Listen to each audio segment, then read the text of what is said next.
you brought up the topic of caster balance. Yeah. Do you want to start with Reddit's kind of view on caster balance and some of their fight there, or do you want to go into your own opinion first? We can start with the general perceptions that we've all seen in the various public spaces about caster balance, because I think it's a pretty unified perspective online that casters don't feel great, especially when they're blasters. The blaster caster as an archetype is something that doesn't feel good to play. And my personal experience with that is not true. But, like, the Reddit vibe. Okay. So, on Reddit, they do talk about why casters do not feel great. Yeah. And in many games, it's incredibly difficult to balance things to make sure that they feel good for players. Back in, like, the 2010 era, when they were going between 4th edition and 5th edition, they sat down and they did some hard math at those, like surfer wizards down there. They did some hard math, and they found out that most players find enough challenge, but also enjoyment, when the success rate in an activity is between 60 and 70%. If it's much more than 70%, things quickly start going downhill of this is too easy. And if it's much lower than 60, for some reason, even though there is no statistical reason for it, players start feeling that it's actually stacked against them, not that it's fair. Because we're human beings and our brains are tiny little gremlins made of meat and powered by lightning. And that is just how human psychology works, right? We are based on perception and making patterns, and your body wants to be successful most of the time, and if a 50% success rate is there, your body goes, no, that's fucking dangerous, don't do that. Right? So, I mean, there's a good bit of psychology in there that we don't need to really get into. Past that. I will vouch that is how the brain reacts, and I know Brad can join with me in this one. Hit chance in Chrono Cross. Yep. Your brain goes, I had a 75% chance to hit. Come on, that was practically a guarantee. Why? Yeah, exactly. Yep, there's been a lot of psychological studies done on this very same XCOM specifically came out and said even though that they give the percentages, that they are actually still weighted in the player's favor towards the higher end of that, because if they don't, it makes the players enraged and they don't play the game. Yeah. Yep. Like it's even with all the jokes about XCOM's accuracy, they are still lying to you and telling you that you are less accurate than you actually are. And you go, but I had a 95%. Come on, how could I possibly miss? Yeah. There are plenty of times playing Chrono Cross where it's like your first 2 hits are like 80 to 88%. You still miss. It's like, what the fuck? You feel Yep, like I'm like, I like 88% chance to hit. You just miss. Let's hedge that towards the actual. Yeah. So in Pathfinder 2E specifically, if you go and do the math, and there are multiple Reddit threads about this, and you run the math out in the actual math for attack bonuses for everyone who's not a fighter, and you're using an appropriate weapon of the appropriate magical bonus. Because honestly, I seriously think we should just be getting rid of the potency and proficiency runes. I thought about doing that for this campaign. It's math that you need to do, or you just don't fit in there. What they did is melees who are doing the appropriate weapon and at the appropriate level and have the appropriate stat to do that melee. Right, you're using Dex with a finesse weapon and you've got it maxed, or Strength with any other weapon and you've got it maxed. Right, you're sitting at 55 to 65% accuracy, depending on setup and everything else. For fighters, they're sitting at 65 to 70% accuracy, because that extra +2 is what they're there for. Yeah, right? It is their class identity. And it is their class identity, and there will be a lot of people who be like, fighters are broken, but that actually does peter off with the staggering that is more pronounced in the initial levels due to how low hit points are and how damage scales over time. So that difference of, like a 10% chance to crit and everything is still not that significant once you get past level 7 for most people. Mm-hmm. Hence, when we had the last game with Chad, and Chad was still, critting on a semi-regular basis, and then we had Summon Dog, and their attack bonuses they were hitting about the same amount of a percentage of times. Yeah. Right? And our damage was relatively even, unless you got a lucky streak or unless Chad crit, and in which case you had to hit like 4 times to be able to make up for a single crit from this guy who does 2d8 plus 19 points of damage. Yeah, well, even if we're doing the same damage, it's interesting that the damage was still done incredibly differently. Mm-hmm. Right? Because Sunadog was a monk who could easily attack 4 times a turn. Yep. Doesn't mean he's hitting 4 times a turn, but he can, which is... But that those extra chances, even though they are lower, still made up for the DPR. Yeah. In an average. Yeah. Versus especially considering that in any situation where Chad was doing a swing, he was going for that crit fish on that 3rd hit, you were getting an extra crit fish.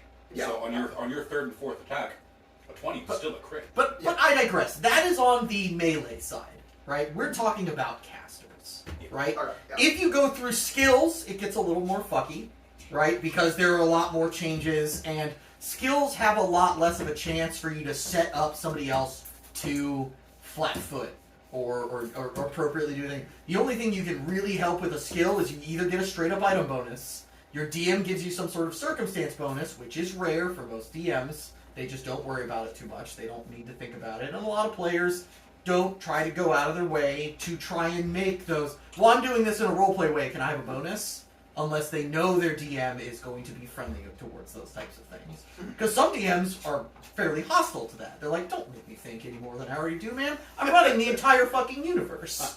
Right? I don't need you to be smart here. I need you to roll your dice. It's tough to be God. It's tough to be God. Right? And so skill accuracy is around on par with melee accuracy, but it has less of the chance for you to stack things in your favor. Because we didn't even go into with the physical attacks, getting flanking, doing everything else. And that's really important. Because when you get to bosses, that is necessary. Those bosses being 2 to 3 levels higher than you means that you have a 10 to 15% chance less to hurt them, right? And they have a 10 to 15% better chance to hurt you. More significantly with crits in both directions, right? Yeah. So that is a big swing. However, if you aggregate players' hit points to a boss's hit points, it's not a contest, right? They're still going to win on the numbers and action economy. I wanted to point out that was something that took me a long time to grasp when I first got into the system, was the aggregate power level of a boss who is stronger than everybody in the party individually. He's still a lot weaker than the party, who gets 4 or 5 times as many actions per round as he does. Yeah, when they get 5 base attack map attacks and he only gets the 1, even if he's critting regularly with that, it's only making up for 2 hits. Yeah. Right? Then you're still getting 5 hits to his 3 average. Mm-hmm. Right? Especially if he's attacking a champion on his 3rd attack, where that's not hitting. Stop it. Yeah, he is crit fishing for a full swing. Quit it! Stop that! You're bugging me. So going into casters, right? Casters have, for some reason, if you do the math, a lower progression. They sit at 50 to 55% success rate. Now, it's a little bit different because a lot of spells have the 4 tiers of success, right? You're looking at around 15% chance to crit on average if you're aiming for a median save, right? You are looking at around 50% chance to crit, about a 35% chance that they are going to fail, right? So it's a crit fail, then around a 35% chance to succeed on their save, and then a 15% chance on a median save against a thing your level, and then it's about a 15% chance for them to critical succeed, right? However, there are almost no items in the game that give you a +1 bonus. Yeah. They do not account for that math to increase. Like, the fighter gets his progression in his attack before the spellcaster is going to get his progression in his casting proficiency, and the fighter is going to have mechanical bonuses on top of that. It's around 2 levels earlier. Yeah. All marshals get access. Get out of my chair. Who's in my seat? Brad. I need both of you guys to A move over. little weird right now because we're doing a thing. Fun story. All of you are in my seats. Yeah. I allow you to Yes. sit in Hey, them. When I brought Brian, I only own the basement. And the chair. And I allow you to own this basement. in the chair. Pause the recording then, or I don't care. Oh, you guys were doing the thing? We were doing Sorry. fun. Oh, shit. you were doing a talk thing. Yeah. Yeah. having a good time. Did Fuck not know But, that. yeah, early on with Mage's I'm not messaging music editing that Okay, so I can finish my thing and you can kind of cut this out. Alright. For those of you who don't see this in post, we just had a bunch of extra friends come in, so we've got 2 more people here. Also, none of us introduced ourselves, so just suck it. I also didn't test audio, so. And we didn't test the audio, so this could all be garbage. We This don't could know. all just be except so- for fuck you. Hey, Sorry, we're go trying ahead. to do the thing here. So when you're looking at that, and that's against a median save against a creature your level, with no mechanical boost to kind of get you to that 60%, 65%, you already feel like you're only sitting at like a 45-50% chance Yeah. to get a good result. And even if you're aiming for them to succeed to get any result at all, you're still only sitting at, an 85% chance to get that or better, Yeah. right? And then there's that chance that you just get nothing. And that's against something your level. With a boss, and you reduce all that by 15%, your effective feeling as a caster mechanically goes down, psychologically feels like it's going down, and it makes a big difference that they don't get a stack that gives them +1 to their class DCs, right? It makes a big difference that a wizard can set up a spell that on a successful save still flat-foots an enemy, and then your fighter can pound that enemy into the dirt because they're being punished, right? Because they're flat-footed.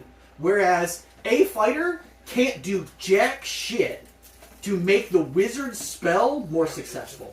Yep, except for incredibly specific builds with Bon Mott, Yeah. Cattle Dance. Even that is up in the air because Bon Mott is only going to be one type of save, right? And that might not be the save you need to be aiming for. And that's the median save. When you go to the better save, you might as well not bother. And while most monsters in Pathfinder 2 are described and built in a way that makes it feel organic and natural to know which one is going to be their strongest, a troll probably is, got his toughest in his fortitude save, right? Yeah. But you're going to be up in the air on whether it's his reflex or his will that he's going to be worse at. Yeah. And again, it's very up in the air. You might be like, well, I've read the book and I know, right? Also, because of how recall knowledge is built, not being very specific on what information you do or don't get, per raw, you only get mechanical information if you crit succeed on the recall knowledge check. Otherwise, you're supposed to get fluff text, right? Now, we don't do that at the table No, because that makes it recall not very knowledge is- useful. I think Yeah. technically speaking, also, it doesn't even specify what type or amount of. No, it doesn't. It doesn't say. It just says you get some technical knowledge on a crit success. And I don't want to look it up and read it, but it's very fucking. So if you look at that and you're looking at your boss fight there, the spellcaster feels Yes, please. like he's almost useless because you're bringing that 85% chance of a okay effect to I just refilled them. So they're not cold yet. like a 65% chance of maybe you got an okay effect, Yeah. right? And that feels bad for the player of the caster. There's nobody who can flank that guy, right? Yeah. There's very few rogues who are going to pick up poisons or even poisons that exist that are going to tank those saves or damage those ability scores in that way, right? Unless you have somebody who can make someone being stupefied, right? Which champions are one of the few things that can do that, and it's amazing. But unless they do it, and then it happens, Like, they actually pull it off, and the spellcaster goes, aha, he's been stupefied. I can use my thing, and I'll almost be good at it now. Aha, he's an idiot. It's my time to strike. Right? It's hard to get stupefied above a 2. It's difficult. Yeah. Right? A caster's best chance at nuking down somebody's saving throws is another caster who has a hard time nuking down those saving throws using the right spells to buff another caster. So for a Blaster caster to feel naturally good in this game, for most people, you can have luck, or if your DM is running it properly and having lots of scenarios where your caster has times to shine, which is very important in the way that the game is built, you are not going to feel great as a caster. And there are lots of people who want to play the I'm wrestling the mage and I go kaboom.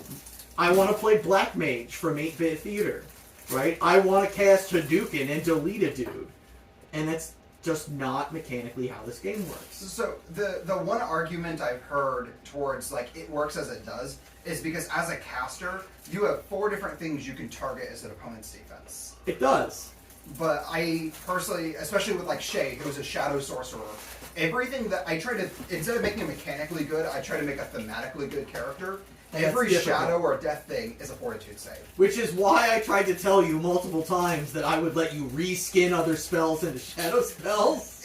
And you were just like, I don't want to do it. It's hard making a thematic caster when you're trying to Yeah. like pick a theme, and then like there's just not enough spells to fit the theme you want to do. You have to really, you have to. You gotta work Yeah. with your Yeah, DM. you You gotta gotta work with the choose DM and to like optimize and change for it. spells to like the spell works like a different element. Just call it a different element. Yeah. Like you have burning hands, turn it into cold hands. Yep. Does the same thing. Shadow hands, whatever. Yeah. Change the Yeah. tag appropriately. Change persistent damage.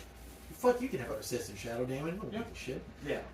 I mean, I'm sure there's somebody who gives a shit. Reddit is full Because of I mean, people who give a like, shit you about can, stuff. you that's can in grab that you can grab a universe. spell list and just throw whatever spells you want in there. But if you're trying to make But- a thematic character like with a theme, it's hard to do. But without that practice being enshrined in rules, you run into the situation of table variants where someone's going to say, well, I would like to reskin Fireball to be a lightning ball because that fits my character more appropriately since I'm a lightning wizard.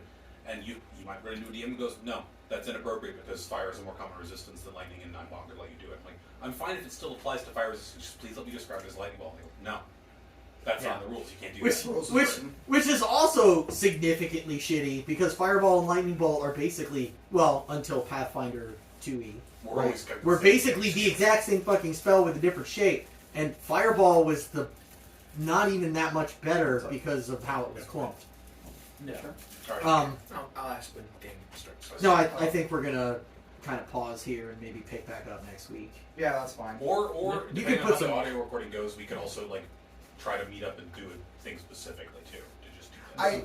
I actually did want to pose this to the group. 2 weeks ago, you guys introduced me to Dropout, and it is all my YouTube recommendations now. I would actually like to get together once a week to hang out. I would like to watch Dropout. What is this? What do you think I'm suggesting? Hang out.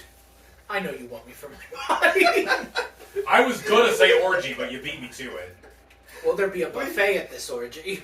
That is very important for whether or not I'm coming. If we have it at Pizza City. Hell yeah, I'm in. I'm out. I was saying I'll be honest. We've got a I don't know party what room. Dropout is. Without me, where's the orgy? It's okay. It's a like YouTube channel. It's not a YouTube anymore. Someone help. Someone who's Dropout actually TV is what used to be College Humor. Oh, It's- I know what that's- that is now. Yes. It's way now better a than streaming it's Oh service. yeah, that had they're the ones with Game Changer and Dimension 20 and all that Game stuff. Changer, Yeah, yeah, yeah, 20 yeah, a lot yeah. of stuff, yeah. CEOs And- of companies. And if you don't like Dimension 20, you can't watch this show anymore. Yeah. Just put that on. Listen. Get out of my channel. It wasn't like like the thing is I never watched enough of it to know it was my preferred, like to know it was going to be to my taste. Dylan recommended it to me a couple dozen times, and I just ignored it because I always ignore Dylan when he recommends things. That's a lie. Most of us do. Don't read. But I didn't get a chance to sit down and watch it until I finally started catching bits and pieces of it. At which point it came to the catastrophic realization that Brendan Lee Mulligan has actually been involved with like a half dozen things that I've loved for years, and I just never knew or remembered. Yeah, Matt Mercer is a great dungeon master. Brian Iyengar is an amazing dungeon master. Like they're both very good.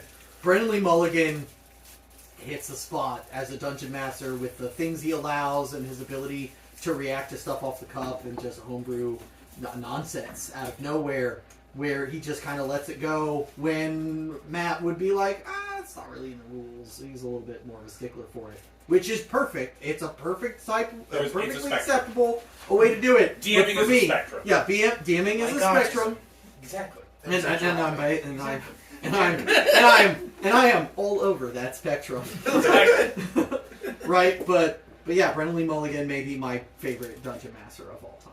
Ironically, the next Dimension 20 is being hosted by Matt Mercer. I know, and I'm I'm pretty excited to excited see. about that, yeah. I'm excited to see him do Dimension 20, really and want I'm Brennan really to hoping play. Brennan's So playing. now, More to now see that him play with it. now that Abria has done like the full circuit of all the popular D&D podcasts, she's DM'd around for Dimension 20. She's DM'd a run for Crit Roll. She's DM'd a roll for the Adventure Zone, which is on my radar but not on your guys' radar. I'm aware. It's on mine. Adventure Okay. Zone's kind of mid to me. I but like it.